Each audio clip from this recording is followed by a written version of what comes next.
Blessings and good fortune, everybody. We had a few snafus here on Thursday the 12th. Apparently, the Friday the 13th thing is hitting us a day early. But we're going to be okay. Welcome to the Bitcoin Otter Show. Okay, KCYP, the city, 97.7 out of McAllen, Texas. We are recording live from the McAllen Creative Incubator. Okay, we're also going out on YouTube. We're going out on Facebook. We're going out on what's that other one, Joe? I keep forgetting the radio one. It's not. We'll get back to that. We'll go on. We'll get you up to speed on exactly how many more places we're going out on. But we're going out live, and we are blessed. Thank you very much for tuning in today. We got a bunch of stuff going on. I had a death in the family last week, so I wasn't able to broadcast. But here we are today, and I'm telling you, we have a lot to talk about. There's no doubt there. I'm trying to pull up my my feed here, but we are having a crazy time right now. And honestly, in how would you say, solidarity with trying to keep things light, this is the dude right here, okay? He's going to slam dunk a bowling ball while drinking a White Russian because the dude can do those things. You know, he's one of the laziest men worldwide. Yet, when it comes to bowling, he's good.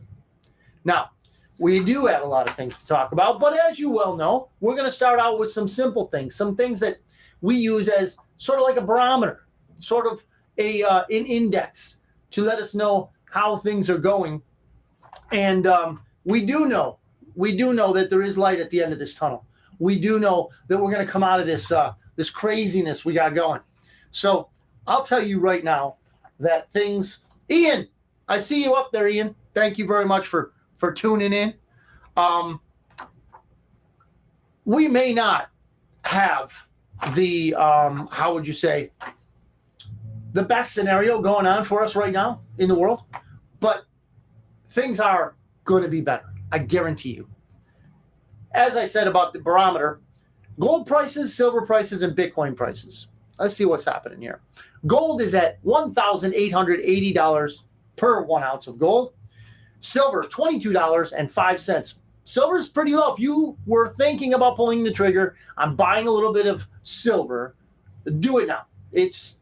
I'm not obviously a financial advisor. This is not financial advice. I'm just saying if you're already wanting to do something like this, might be a good time. And Bitcoin, $26,700 per well, no ounces there, but one Bitcoin. And again, just for you people that are watching new and you don't really know what Bitcoin's all about, you don't have to buy a whole Bitcoin all at once. Please don't think you do. Now, here's another thing that is shocking to most of us, but is also something that we can use to gauge where it is we're at. And in this case, it's the average mortgage rate. The 30-year mortgage rate right now is 7.88. Yes, we're pushing the 8% mark on a 30-year mortgage, and we are going to eclipse that. It's pretty obvious.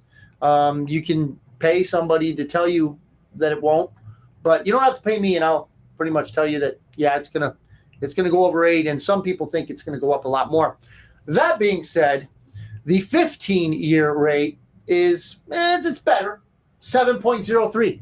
So we're seeing a widening between the 30 and the 15-year. I was noticing it was pretty close at one point or another, but it still is advantageous if you can, swing the higher monthly payment on a 15-year mortgage. It's 85, I guess they call them basis points less. So that over the time period of a loan is pretty significant. So we got a lot of things going on, ladies and gents. A lot of ins and outs, as the dude would say. And what I believe we have to do is think before we speak, before we act, before we react. And that's not always what the average Joe, and not to throw anything at Joe here, but the average Joe doesn't always want to do that because we do in many cases, act reactively. We act instinctively with reflexes instead of thought processes. And I'll get to this in a little bit, and you'll see where I'm going with all this. Now, this is out of Zero Hedge.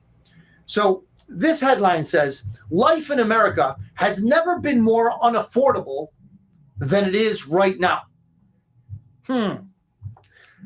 It's never been more unaffordable. Now, we in America, I guess historically, maybe not those of us that are still alive, but we've had some bad times. I mean, you're talking about the Depression. You're talking about all kinds. Mike, good to see you, Mike. We're talking about all kinds of hardships and adversity, right? Well, Zero Hedge is telling us right now that life in America has never been more unaffordable. Are we talking about like Dust Bowl times included? Are we talking about, recessions and depressions included? And it could be, I don't know. But this is what the article says. Our standard of living is being systematically destroyed.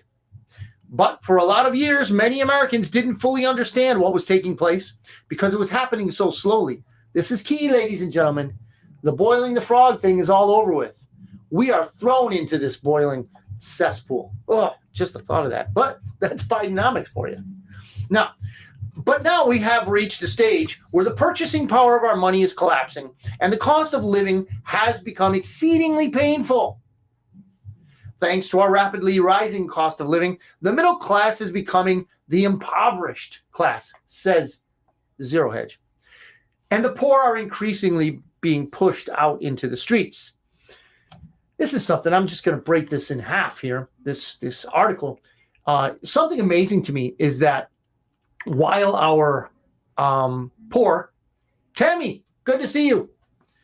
While our poor are being pushed into the streets, American people, American citizens, sometimes even veterans that have either given all, half, or part of their life to fighting for this nation are out in the streets. Yet we can find money for other people from other countries. Yes, very interesting. How about a few more billion for Ukraine?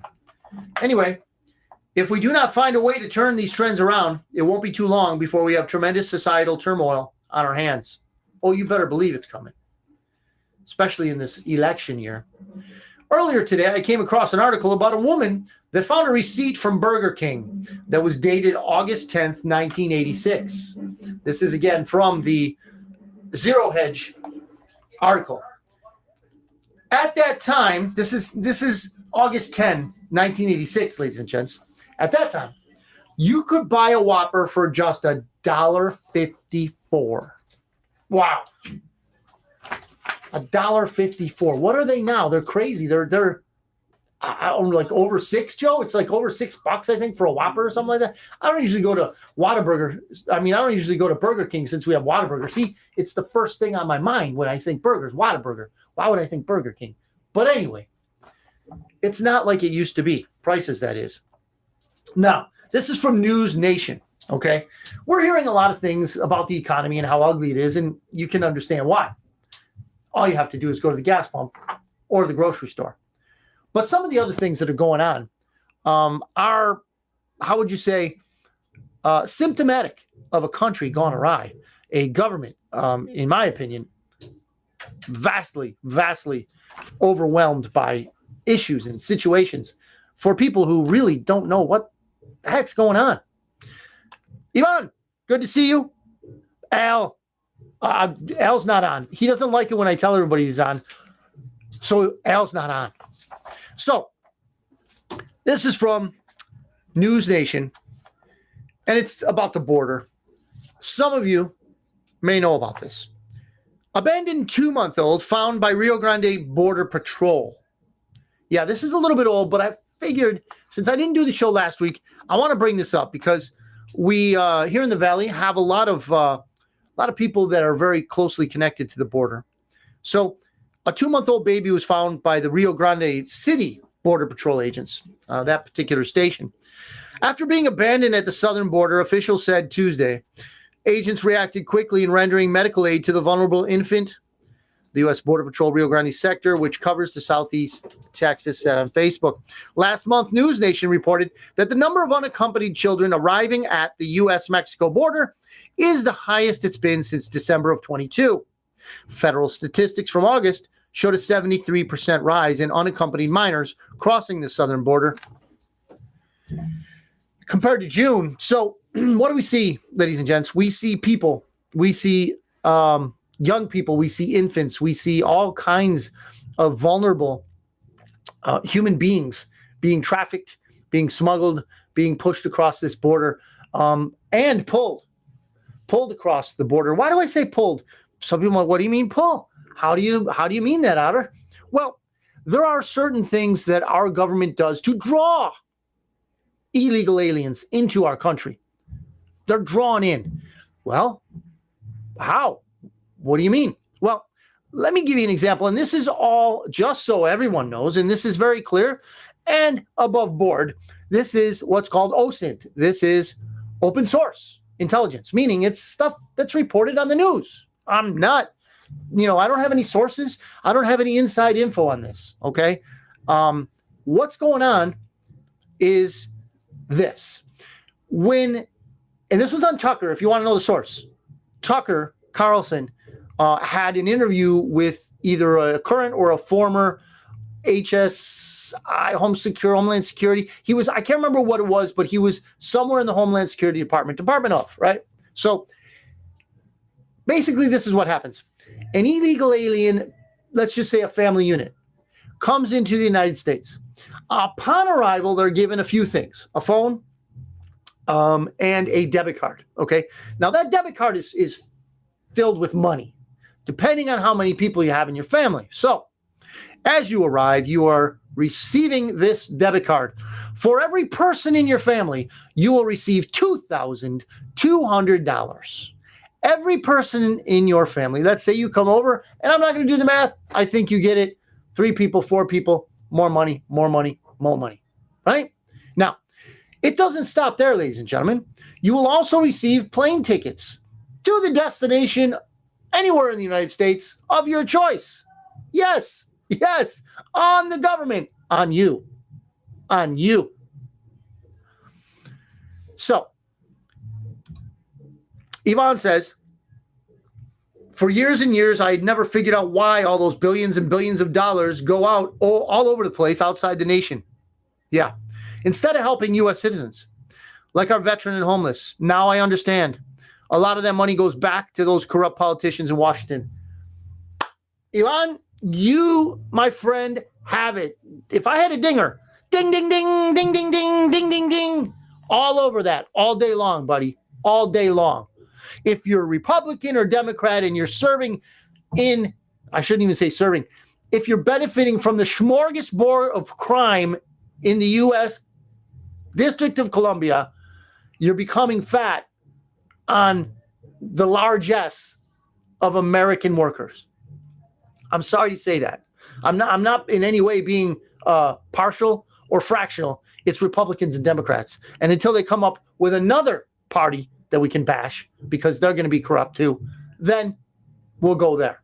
But anyway, I digress.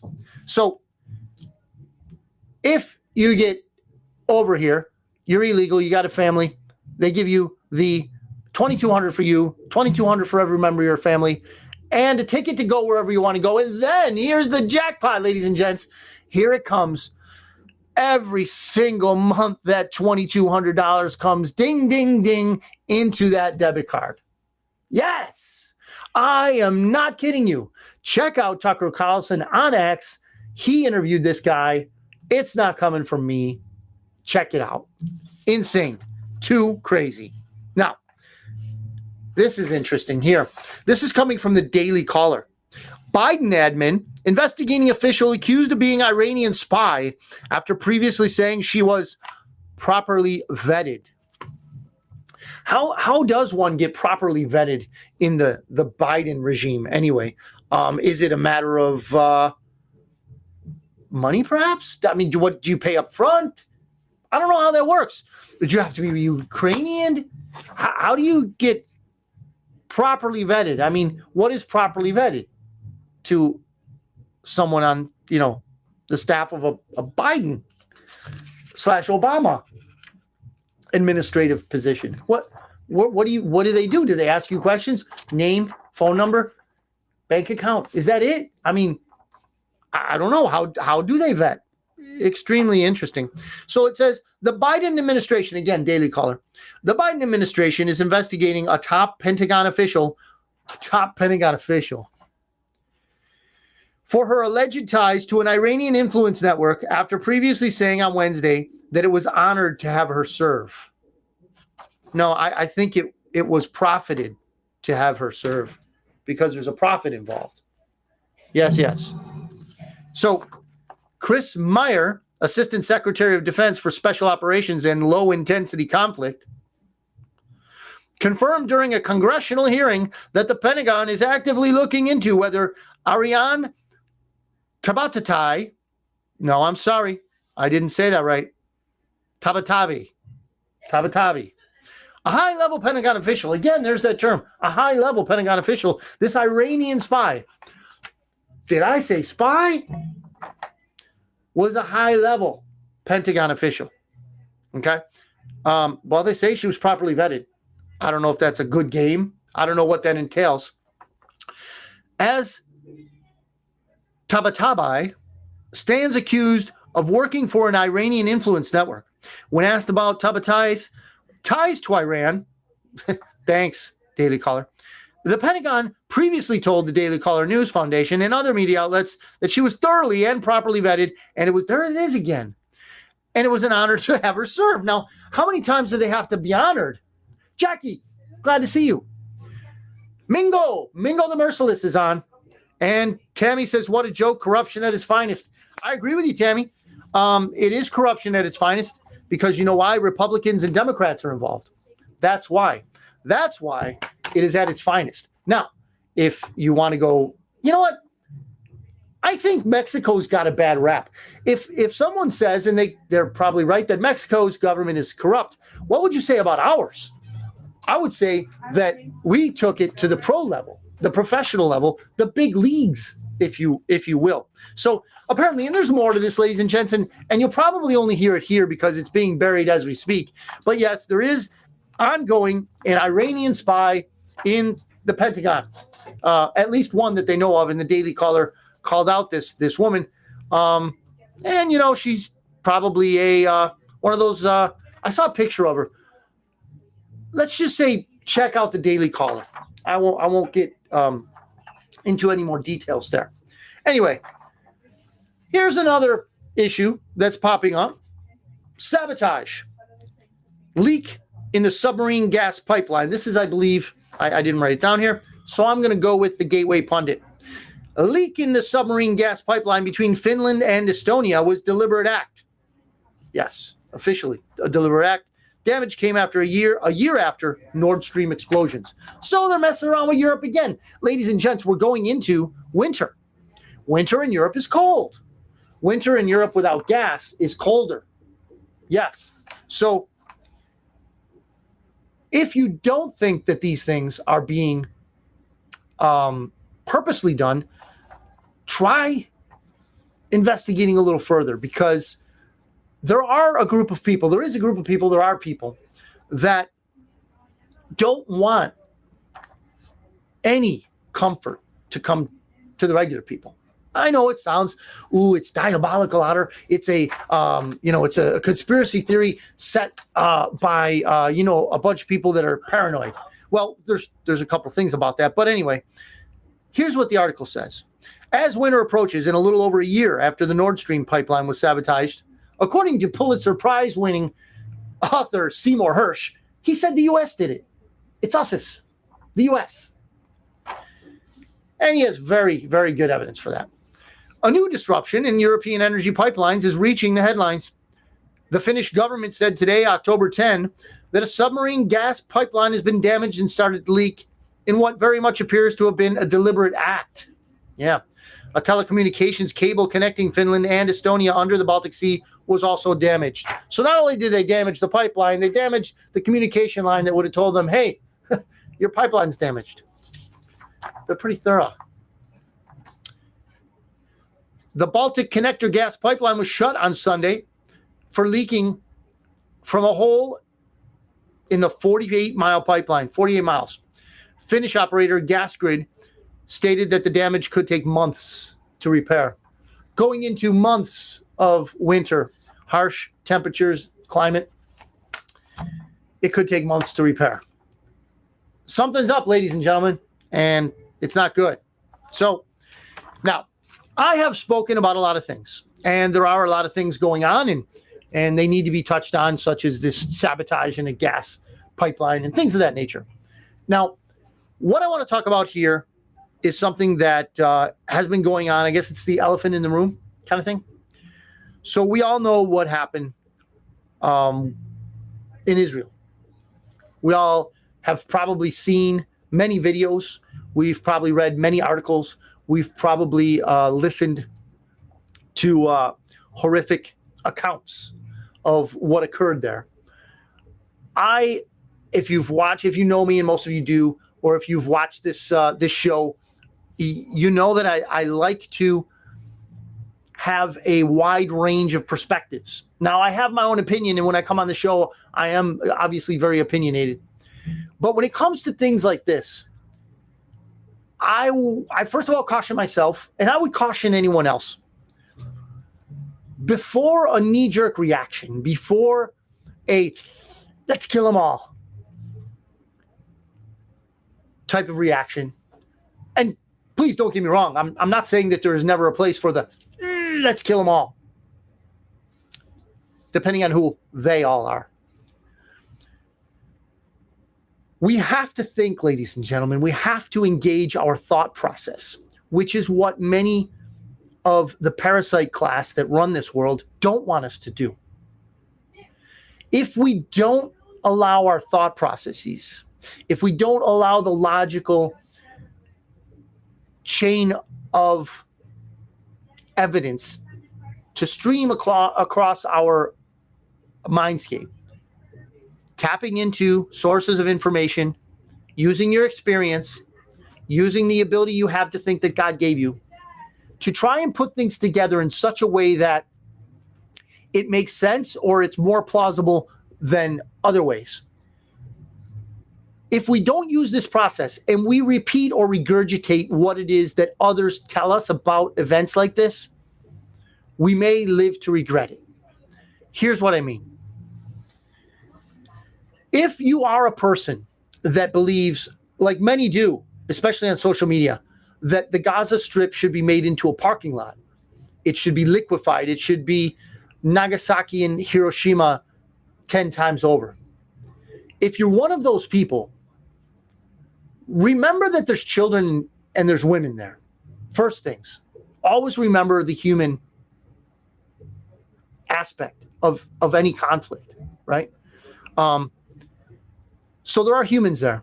There are children, and I liken it to the border when we see these, like this abandoned 2-month-old baby that I just spoke about. That abandoned baby didn't choose to come here. That abandoned baby didn't choose to break our laws. That abandoned baby did not come here for the $2,200 that its parents will receive. Okay, that is not the reason that 2-month-old baby came here. The 2-month-old baby came here because he or she didn't have a choice. Humans, parents in this case, said, we're taking you. You don't have a choice. So if there are children, and women, thank God, are assigned by God to take care of children, mothers, aunts, so forth, wives, if they're there too, do you want them to be a parking lot? Do you want them to be part of the parking lot? Now, some people do. Some people do because, well, women are one of the greatest gifts God ever gave us aside from salvation. They assist on bringing in other generations of us, of humans. And there are people out there that don't want any humans of that type to come back upon this earth. Where I'm going with all this is a certain knee-jerk reaction in any time of strife like this, without thought, can lead to more tragedy, can lead to more bloodshed, more carnage, more horrible acts than have already transpired. So I have things, and I want to give you an example here, and I don't have it in my notes. Let me pull it up. I'm on Twitter, and as you can imagine, I get in Twitter fights all the time. Well, X, okay? So I'm gonna let you in on this one Yahoo. And I'm gonna call him a Yahoo because we're over the air and children might be listening. But I'd really like to call him some other things. Anyway, this guy goes as Dry Heat Writer on X, right? And here's what he responded to me with as I was telling people the same message I'm giving you now, that, hey, maybe some things aren't exactly as how we're receiving them in the news. And here's what he says. Raw videos are all over the internet outside of mainstream media, because I initiated the discussion by saying mainstream media can't be believed. He says, this is real. I'm adding, stress here to his voice. To deny the brutality of Hamas or question whether it's happening is deeply offensive and echoes those who say the Nazis were good guys. This Yahoo, and if you're not watching, I'm putting my hand down and I'm doing the thing for emphasis that I would really love to say more about this Yahoo instead of just calling him a Yahoo. So what he says is it's real. So he, from his chair with Cheeto stains on his fingertips, is telling me this is real. Is he coming from Israel? No. Is he in the Gaza Strip? No, he's not. He's on his couch in his mom's house telling me this is real. Then he says to me that if I deny the brutality of Hamas, and if I question whether it's actually happening, that it's deeply offensive to him. And he didn't even say to him, he said offensive in an objective sense. So if I think about things, if I question things, I am offending someone. I am creating an offense to one person or a group of people because I am questioning things. I am trying to think. That is offensive to these people. And then he goes on to say, like all of them do, I'm sure he was in many discussions that devolves to this. He says, it echoes, big word for a Yahoo, those who say the Nazis were good guys. So he equates me with a guy who says the Nazis are the good guys. Now, if you watched any one of my shows, you've probably heard me tell you time and time again that Nazis are alive and well in Ukraine. And they're not the good guys. Okay? So this was just an example of what it is out there and how people have become so agitated because it is a horrific events that are transpiring in Israel and now via missiles in Palestine. Some people don't believe that there's even such a state as Palestine. I understand. And others think there's no state of Israel. Ladies and gentlemen, it's been going on for eons, for millennia. Millennia has this battle been going on. Okay? It is again cropping up. And you can bet on it if you wish, that the usual suspects will be taking advantage of all of this human misery to make it bend to their agenda. So, as this Yahoo, tells me that it's deeply offensive, in his words, that I think about this situation, that I actually try to get the details in a cognitive order so that I can make a decision as to how I'm going to judge this, who I am going to condemn and not condemn, and all that goes with all this. So while he says that's offensive to stop and think, I'm going to stop and think. I don't care what he says. So as I move on in this, and if you have any comments, please throw them up. I know this is, how would you say, a difficult situation, a difficult concept, but we have to talk about it. Here's the Washington Examiner. Israel war. Egypt gave warning about Hamas attack, McCall says. So I guess that's the author, or he's some sort of bureaucrat. Egypt warned Israel about an attack from Hamas 3 days before the weekend assault. House Foreign Affairs Committee Chairman Michael McCall, there he is, he's out of Texas, said on Wednesday, we know that Egypt has warned the Israelis 3 days prior that an event like this could happen. McCall told reporters after a closed-door intelligence briefing focused on the war, according to The Guardian. I don't want to get too much into classified details, but a warning was given. I think the question was at what level. I don't think that's the only question, Mr. McCall. I think there are so many questions about this. And again, if I offend you with questioning, then please feel free to listen to someone who will tell you what to think and what to feel and how to react. You can do that at any time. I'm not like that. And I think that's why many people do decide to tune into the show, because I'm not going to tell you what to think. I'm not going to tell you how to react. And I'm not going to tell you how to emote. Kill them all. I won't do that. I'm not going to do that. So the question here is, at what level, according to Mr. McCall, at what level was Israel warned?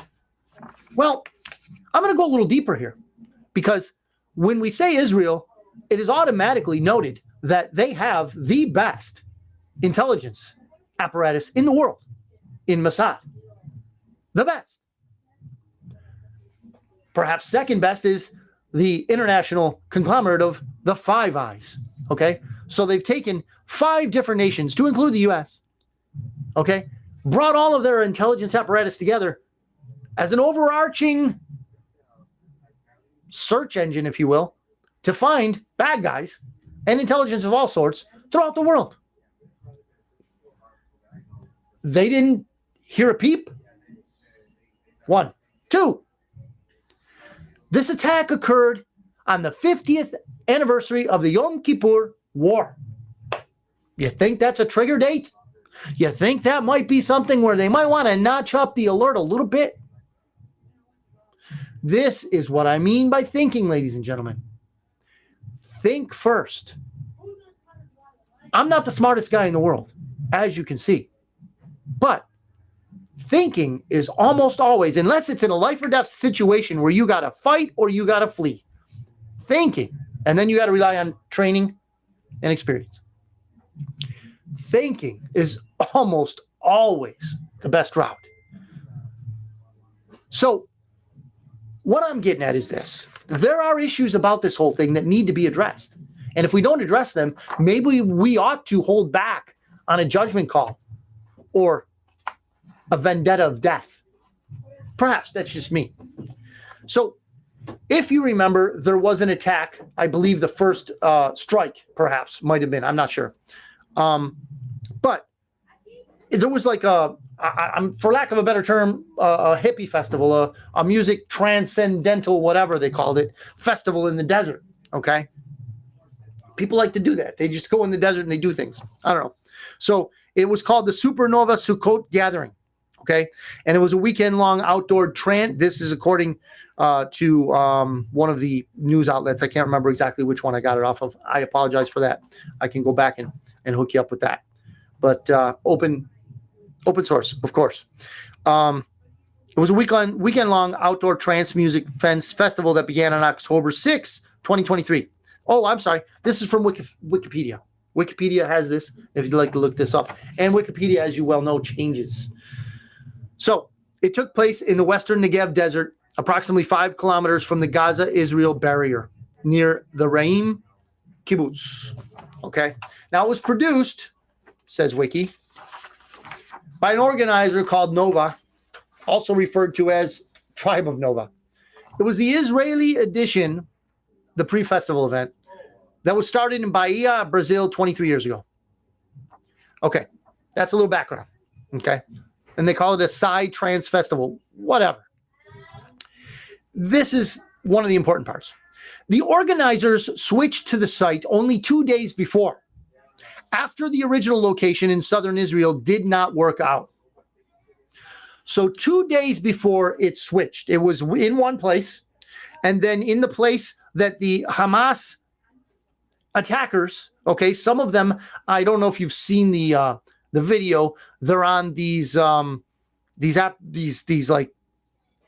they got a swamp fan behind them, and they got this seat, and then they got the parachute above them, and they're tooling around the desert, looking to kill people. So they came down, and one of them came down into a transistor on a high wire. He was a post toasty upon impact. Good for him, right? So that's where they came down in the desert. Now, a question. Now, according to the Yahoo here on Twitter and many others, we're not allowed to question anything because that would be offensive. But I'm going to make the question. I'm going to ask the question. Is there any connection to the fact that the site was changed and the fact that that's the precise location that the Hamas attackers landed?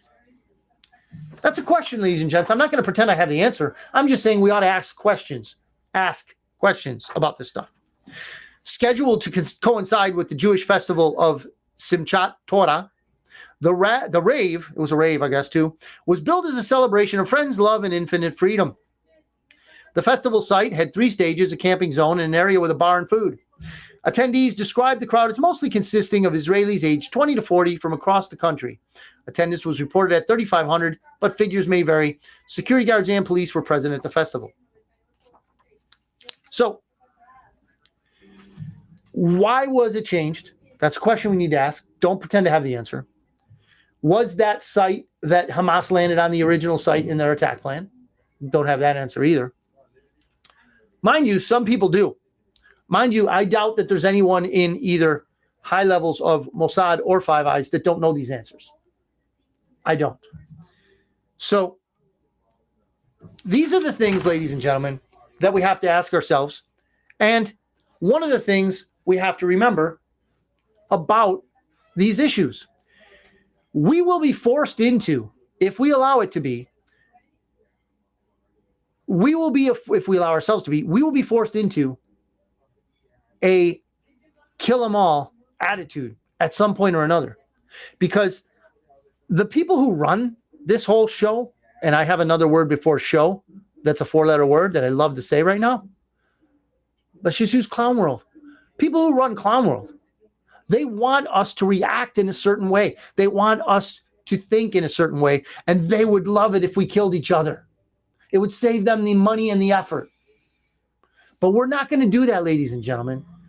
We don't act on their bidding and their will.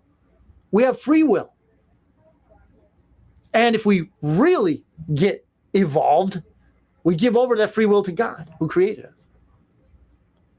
But suffice it to say that we're not going to let a bunch of evil individuals that run this world into the ground, that love having homeless people and want to feed us bugs, put us in high rises with no cars. That's what they want for us. That's their plan. The parasite class is what I'm talking about. Klaus Schwab, right? Guys like that. The Federal Reserve founders. They won't let you know who they are. But we can go with the names, right? We can go on. You all know this. It's all conspiracy theory to most. To the normies out there, they could never organize to a level where they could control events, where they could control politics, where they could control militaries. They could never organize on that level because, well, then that would be conspiracy. And we've been told that conspiracies don't happen. So I'm going to refute that right here and now, as you well know. There are people out there that fashion narratives. I don't want to get wrapped up into one, no matter what this Yahoo on Twitter or X wants me to do, because he's offended that I haven't made a snap judgment on something. I'm not going to tell you where he can shove it, but what he can do is probably learn from his lessons, because if and possibly when the events are sussed out and we see that, wait a minute, that initial information we got was off. Let me give you an example. We don't have to go far. 9/11. I'm telling you, and this is from experience, I wanted to kill Arabs. At that time in 2001, I felt like I wanted to kill them all. Kill them all. And then I grew up and I learned. Had nothing to do with school. Nothing to do with the institution, especially not the higher learning ones. Nothing to do with institutionalization. What it had to do with was experience, logic, okay? The initial accounts of 9/11 were almost all lies. We've been lied to for generations. I'm not going to go into it because, we have a time limit and I value your time, but we could go with the Kennedy assassination also. But let's stick with 9/11. Okay. Tammy, he won't learn. He's too busy being offended over everything that isn't his opinion. Thank you very much, Tammy. You get the point. Bing, right on in the bullseye. If it's not his opinion, it's not worth listening to, and it is offensive. What I'm trying to relate is that his opinion has been fashioned by others. We can't let that happen. So in 9/11, they told us that it was a guy named Osama bin Laden. Wow, whoa, now we know the enemy, right? I mean, that was like days afterwards, right? But if we were patient enough to wait, I think it came out weeks, months, maybe even years later, we realized that after all of us were banned from air travel on 9/11 and the subsequent days, there was a family in the United States that not only traveled on 9/11, but was given charter planes, and somewhere in the double digits, almost 70, I think, were flown out of the United States. These people were flown out of the United States. The name of that family was Bin Laden. Wow, Otter, that's a conspiracy theory. Yes, it is. But it also happens to be true.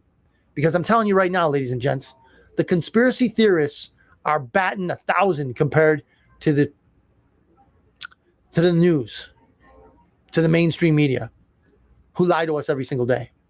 So when I say look at things cautiously, weigh things with a definite thought pattern in mind, I mean it. And not because I'm smart, but because I'm getting old and I have experience. Okay? Now, we're coming on not quite an hour, but I don't want to waste anybody's time and I want to beleaguer anybody's patience. Okay? And I guess this would be a great time for me to say that we are in KCYP, the city, 97.7 FM, going out to the McAllen area. We're also on Facebook. We're on YouTube, both the KCYP 97.7 FM feeds and the Bitcoin Otter feeds. So we're coming out at you. We very much enjoy being a part of your day. And if you're listening to it a different day, that's great too. What I would also like to engage in is some listener feedback. If you have anything you want me to touch on, send me an email, bitcoinotter.media@gmail.com. bitcoinotter.media@gmail.com. Throw it to me. I will talk about it. We'll entertain you here on the show. If you're local, come on in. We'll have you on. You can view your opinions. I have no problem defending mine. And in this case, today, it's thinking. Let's think, ladies and gentlemen, before we shout, before we scream, before we jump up and down, and before we react. Let's think. Let's figure out what the closest thing to the truth is, and then make decisions. Then make declarations. That's all I ask. Thank you very much for listening in. Thank you very much for having the patience with our technical difficulties. This is a work in progress. If you want to come down and see all the stuff we're dealing with, come on down. We'd love to have you on. Thank you very much again. God bless you. God bless your families. May God be with you.